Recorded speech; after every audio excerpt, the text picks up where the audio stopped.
Welcome to Rise Georgia, and today we are talking about how to grow South Georgia. Where do you eat? Where do you buy toilet paper and groceries, basic household products? Where do you buy your clothes?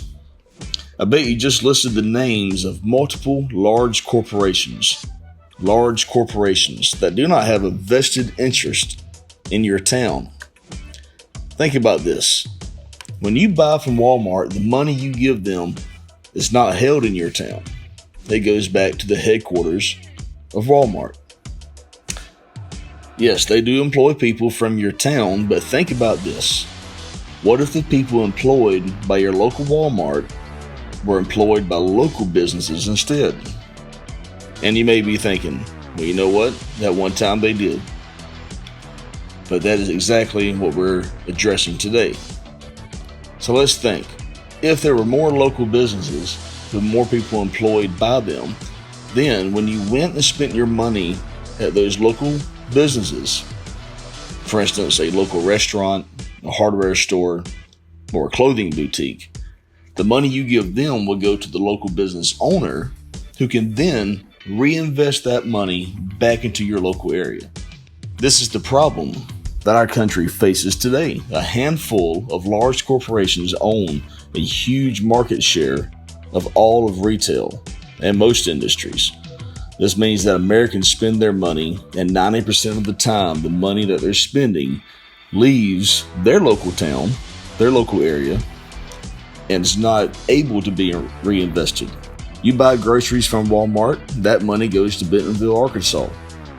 You swing through one of the many fast food drive-thrus in your town for lunch or supper or breakfast. Let's say you go to Wendy's. That money from Wendy's that you spend there, it goes to Dublin, Ohio. You grab a coffee from Starbucks, the money you spend with them goes to Seattle, Washington. Now, what should we be doing instead of spending our money with large corporations? Let's say, for instance, you live in Fitzgerald, Georgia. Instead of going to Walmart to buy meat, you could go by Stone's Country Meats, which is a family-owned meat and grocery store that was established back in 1985. Family-owned. They make their own fresh and smoked sausage and jalapeno and cheddar sausage, along with several specialty items. Another example for Fitzgerald: if you're looking for vintage decorations and furniture, you could go by the Central Market, which is located downtown Fitzgerald. They specialize in vintage, antique, and primitive decor.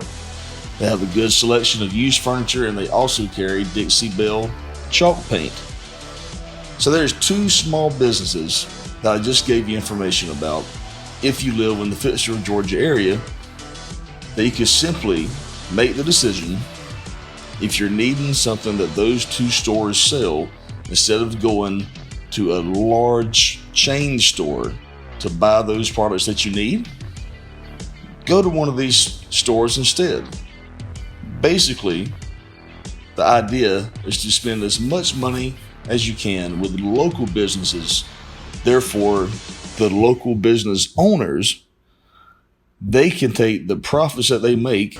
They can either reinvest it into their own business, hire more people, pay the people that work for them even more, or they can reinvest in other ways by taking the money that they make and spending it at another local business in your own town. If they buy a car, they can buy from the local car dealership.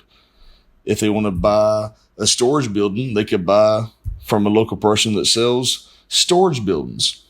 We all have to work together to make a small town grow, or any rural area. You can help build up your small town by making a commitment to purchase as much as possible from your local businesses, and by encouraging those you know to do the same.